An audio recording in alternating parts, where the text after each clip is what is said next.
as we follow in our agenda, we tend to have our auditor, Grant Thornton, and John MacNeil, who is a partner there in Sydney, within Grant Thornton.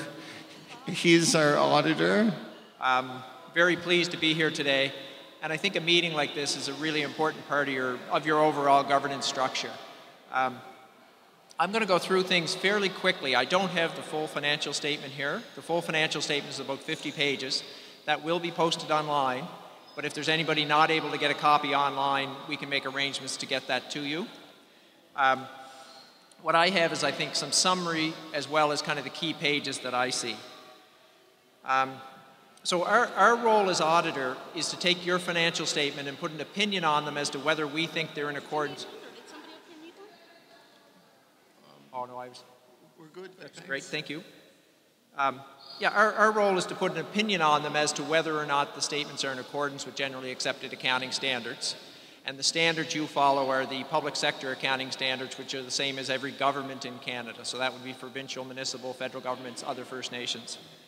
The statement that you have that we go through is a consolidated statement, which means that it's the consolidation of everything that is under the control of the Communities Council.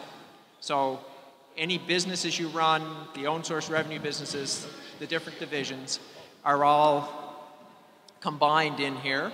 So there would be separate statements done for each business, but this, for a community presentation, this is the correct statement to do because it combines everything so you get a full picture of all the assets and liabilities.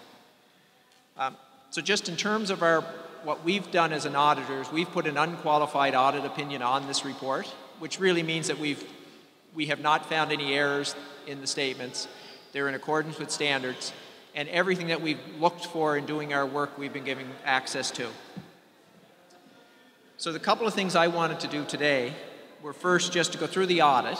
I'll do that fairly quickly. I wanted to talk about the financial position, the trends, where things are going, and then look at the overall control structure, kind of tie into some things that were talked about earlier. And what you'll see is you'll clearly see in the financial statement the split between your own source revenues and the government sources of revenues. And really, if anybody has questions when I'm going through this, I'm going to go through it fairly quickly, just because of the length of detail. But please stop me and ask any questions. I love questions. It's a great way just to make sure that everybody knows that, you know, if there's anything in there you're not quite understanding or we're going too quick, just stop me. So if you turn through to the page, it's numbered page 4 just because it's pulled out of the financial statement. It's your consolidated statement of operations. And that shows all of your revenue, all of your expenses, and then it gives you your net surplus for the year. What you would have made in net income, surplus, people put different titles on it. So just in terms of a real overview look, what you'll see is your revenue's up, your revenues exceeded budget, and they are up, very consistent with where you were in the previous year. Your expenses are in line with your revenues, and your expenses are actually reduced from where you were last year. So your revenues are up, your expenses are down, and you know, you've consistently year over year produced a surplus from your operations. So that's obviously the result you want. If you look at the revenue, the sources of revenue, you'll see education, social services, capital, operations, health, so on down the side. Those would be your government sources of revenue, so that's the government revenue that comes in. And then you'd see your own source revenues towards the bottom. You'd say gaming, tobacco, fisheries, gas bar, VLT. Just to give you, if you're looking, because we're talking about own source revenues today, to give you an idea where they are. The statement is very consistent from year to year. Some of the things that might stand out for you that I just mentioned is that if you looked at economic development and native employment, there's a significant decline there, and that was just a one-time program that was run, SPF, through Service Canada, that had run over a couple of years. So there's a full year of that programming last year, but only a half year, just the completion of the program this year. So you'd see a change there, and you'd see the offsetting change in the expense side of that program. Some of the other areas, you'd see an increase in social services spending, and that was offset by revenue because of the negotiation of the agreement with AANDC. So that would have covered off. The other expense that I wanted to point to is just depreciation. It's the last expense. And depreciation is just a percentage of your assets. So if you built this building, it gets allocated over a number of years. So we separate that because that's really not a cash expense. At no point did you pay out that money. It's just an allocation of your assets. So what that gives you is a net surplus of $561,000, which is a very solid surplus for the size of the community.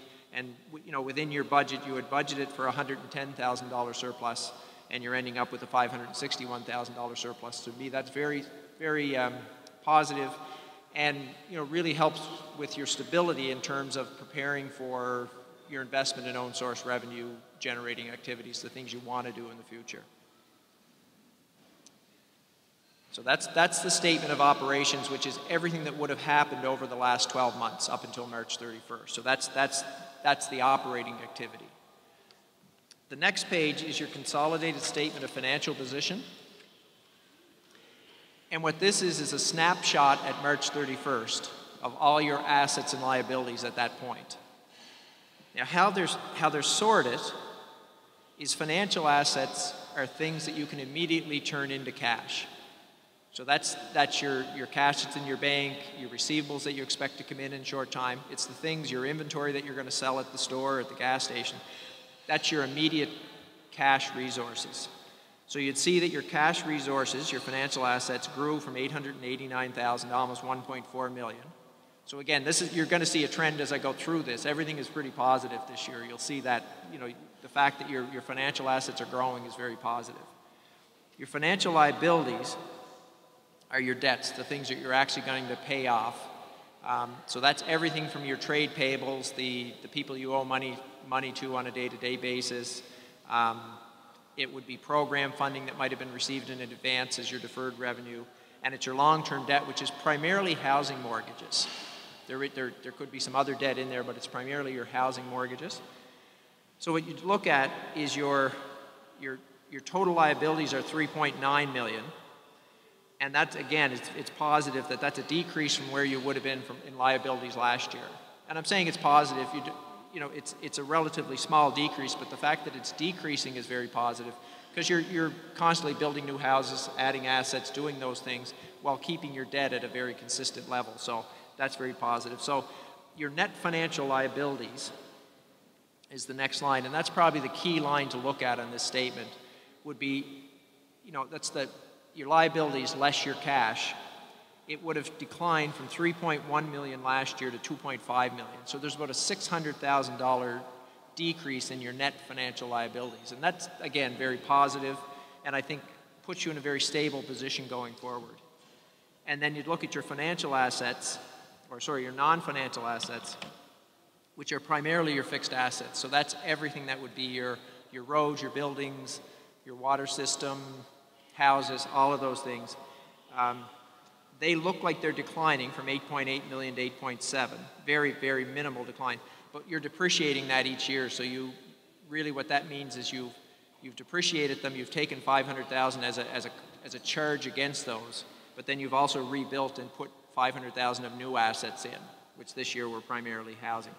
So what you'd see is your accumulated surplus for the community increased from about $5.8 million. You'll see at $5.794 last year to $6.356. So your overall surplus for the community increased by about $600,000. So again, a couple of things I take from that is it is very positive. You're seeing your cash resources are strong, your debt is going down, and as I say, since the meeting's about your own source activities, what I think is really key here is that gives you the stability to move forward and invest in projects that are going to provide greater revenue sources in the future. So that's the snapshot of where things are right now. The next statement is your consolidated statement of cash flows. And what this statement is basically shows you what you spent, how much cash you earned, and then what you spent it on during the year. I'm not going to go through it in as much detail, But what it shows is that you've had a surplus of $561,000. You've had depreciation that was $551,000. So that means you've generated $1.1 million in cash during the year. So then you'd look and say, what did we spend that on? The first part of that would be things like receivables would mean that's just cash that hasn't actually come in yet, would be owed to you from AANDC. But the biggest thing you've spent your cash on as you go down is you've repaid your long-term debt by $200,000. So you've made debt payments. And then you purchased property and equipment of $504,000. And again, this year that purchase is primarily housing. There might be computers or other things in there, but the biggest piece of that is housing. So what it shows you is that you started the year with $171,000 in cash. You've increased your cash by $171,000. You had $394,000 in the bank at the beginning of the year, so at the end of the year you have $565,000 in cash. And again, that's all, I have no other comments on that, it's all very positive. So that's kind of the overview of the audit. The full statement when it goes online, or if you get a copy, we'll have it broken down. You'll see the individual departments in a little more detail. But I think that's beyond what I'd like to go through today, especially given that it's 28 degrees outside. So then the next thing I wanted to do, if I'm looking at statements as an accountant, I really think it's important to look at more than 1 year. I really like looking at the couple of things I like is to look at a trend, look to see what's happening over a long period of time. Because you can have ups and downs in any 1 year, but if you're really doing a good job, it's over time you see that build. And I think that would be the same of just about anything you'd look at. It's about the momentum. So what I've done is, and I apologize if this is difficult to follow, but what I've done is taken your surplus numbers from 2010 and taken them forward right up to 2015. So 2015 is what's closest over to your left-hand side of the page. I'm taking the operating surplus that you reported on your financial statements, and then I'm taking things off that are either non-cash, like your depreciation, or there's some funny things that accounting standards do, is that if you receive money for a capital project, you have to put it into your surplus in that year, which I know why it's done that way, but sometimes it's difficult when you're analyzing the statements, because if 1 year you got $1 million for a sewage project or something, it would look like you made a bunch of money that year. So what I'm doing is taking off the capital revenue, the depreciation, any things that are just unusual or one-time items, to get what we'd refer to as like a normalized operating surplus. So what you'd see then is you'd see your operating surplus when we adjust it this year is almost 1.2 million, 1,195,000. You'd see the year before was 179,000. The year before that was a break even. 2012 was a very strong year, primarily because of a change in education funding that year, but there was a one-time item there, the education funding. But you'd see that if you go back to 2010, in 2010 you had a deficit of about 462,000, that you've had consistent and growing results through to the current year, where you have a strong surplus that allowed you to have cash in the bank and pay down your debts and being in a stronger position. So one thing as an accountant, we really don't like surprises. Like we like if you set a budget that you're sticking to it and you kind of come up with the results like that. So I like to see that trend, that you're budgeting for a surplus position and you're going in that direction. So to me that's a very strong measurement of financial health. The other thing that I put on this page, and these are just a few things I picked out on my own that when I'm looking at statements or assessing financial health, I think are extremely important. And this next ratio that's calculated, your current ratio, is one that's looked at by AANDC very carefully when they assess the financial health of a community. So what it is, it's your immediate cash. Again, it's the things that you have, either cash in the bank, your receivables that are going to come in, if somebody owes you money, it's the inventory in the store, the things that you know are your immediate cash. And it's no different for, if I was assessing my own financial position, I'd say, okay, what do I have in the bank? And then you'd look immediately at what are the things I have to pay immediately? What are the things in the next year that I have to pay out? And that would be your payables, which are just trade, that could be central supplies, it could be anything. It's just a mix of all those types of things are your payables. So what you see is you have current assets of 1.482 and then current liabilities of 1.247. So it means you have more assets than liabilities that are going to come due in the next year of about $234,000. That's extremely positive. There's very few communities that could point to that number being positive. Very few, even businesses, organizations. What that means is that there's lots of stability. It means that you have the cash in the bank to cover your debt, to cover your bills in the coming year. So what that works out to is a ratio of 1.19. I hope I'm not getting too technical, but if anybody has questions, but that gives you a ratio of 1.19. What you'd end up with is the target for that would be 1.1. So you're actually a little stronger than the target would be. But what's really interesting is the trend that you would see is that if you go back to 2010, you had a negative 1.5 million, and then a negative 1.6 million, and negative 1.3 million, negative 5.5, then it went to negative 297, then a positive 234. So you've been consistently over that period of time increasing your assets, increasing your cash balance, at the same time paying down your payables, getting rid of that the trade creditors, the immediate things you owe. So that's a perfect picture of stability that we want to see that increasing to the point where you have better asset position than liabilities. And probably one of the bigger numbers in that would be your payables, which again is just, it could be anything. It's the things you'd pay on a day-to-day basis, gas for the trucks, central supplies, anything. A few years ago, that was at, if you looked at 2012, it was at almost $2.4 million. And today it's at $1 million. That gives you a lot more flexibility to be able to pay your creditors on time, give stability to the community, and that's one of the key ratios, whether we're looking at governments or businesses, that we want to see, and I see that as extremely positive. So then the next page I put together, again, I really like looking at trends of where businesses are going, like see the change from year over year. So what I did was take the revenues from because we're focused on own source revenues, I took the revenues from each of your businesses, so fisheries, gas bar, tobacco, VLT, your own source revenue generators. And then I took the expenses down below, so you'll see the expenses for each business, to then give you what the net income is for each business. Now, I'm sorry, I realized when I did this, I did my trending the opposite direction. So in this case, 2011 is closest over to the left, and the numbers go the other way. But again, and just if you're comparing this to some of the other information you saw, the audit statements, I'm showing the VLTs at their gross wagers, which gives you an idea of the activity going into the machine, so the revenue might look a little higher. I took out depreciation because it's not cash, and I took out the community contributions because I didn't think it's fair to show a decrease in one of the businesses just because they put money through to another organization or put money into the community. So it's kind of an adjusted net income, but what you'll see is on a net income loss basis, you're going from 346 in 2011 to 944,000 in 2015. So that's on a net income basis. Revenue is important, but really what you spend is your net income.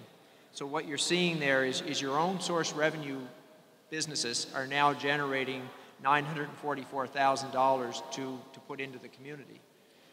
And if you did go back to the audit, you'd see how important that is, because many of the programs that you're operating as a community really are no longer fully funded by government. So you need to have to make sure that we're strong as a community, you need to have that own source revenue being generated. So again, I see the revenue increasing, the bottom line, the net income you're making on those businesses staying steady. And it gives you, if you want to dig into this at some point a little bit more, you'd kind of see the income from each business, and I think it gives you some comfort in the strategies that you're working on as a community. In terms of fishing, you'll see go up and down a little bit because of pricing, so it does make sense that in fishing you'd be looking at other species, you'd be looking at oysters, you'd be looking at other license agreements, you'd be doing those things to try to stabilize that source. The gas bar and tobacco in particular, they're probably at the size they're going to be right now for the size of the community. So, you're working on controls and improving those procedures and more accountability around those businesses to make sure that those revenue streams are protected. And then the VLT, which is one that you've seen growth over the years. What you heard in your presentation is that you're continuing to make changes to facilities, make sure the staff are trained and you're following procedures so that you continue to protect and grow that revenue stream. And you get an idea of the potential that's there as you look at the expansion of the operations around the highway and some of the other things that you're looking at as a community. So I think this schedule really shows where you've come through the years, but also how important your own source revenues are to you and how important it is that you continue to invest. So just a few comments I had kind of maybe summing up some of that is I guess I'm very pleased to see I'm coming from an auditor's perspective, I'm very pleased to see the investment you're making in the controls around your businesses. I think that's key. I'm all about having a stable foundation to then build and grow your businesses. So the two things would be to have that good financial position that you have, as well as then having a good control structure, policies and procedures in place. One of the things we do through our audit process is we produce a management letter which talks about the control findings and the things we would like to see you fix in your control structure. And again, I'm not going to go through that today, but what we've seen in those letters is a real progression. Over the years, you've been implementing different points. You've invested heavily in your finance team this year, and the finance team are doing much more now. We saw that in the audit process, but you're investing in those controls, policies, and procedures. So what we're seeing now this year, our letter would be much shorter than it was in previous years because a lot of the points we would have had that would like to see you improve have been dealt with over the years. So what we're seeing is overall, my comments would be you've got a strong cash position or a strong equity position, so there's a stable base to build on. You're building your controls in all your businesses, which again is I'm trying to think of a good word to use, essential to really the success of your future businesses. Because if you go in and invest in a new business, you've got to go in having those controls in place so that nothing gets out of control as you're investing and growing. And so just those are my comments. I think you've really built over the last few years a solid foundation to expand your own source revenues. So thank you. And really at this, I'd like to really thank the group in the finance office because the audit flowed very smoothly this year. I'm very pleased that we're here at this early date presenting it, and everything went extremely well because they had worked hard in bringing all this together this year. So thank you. And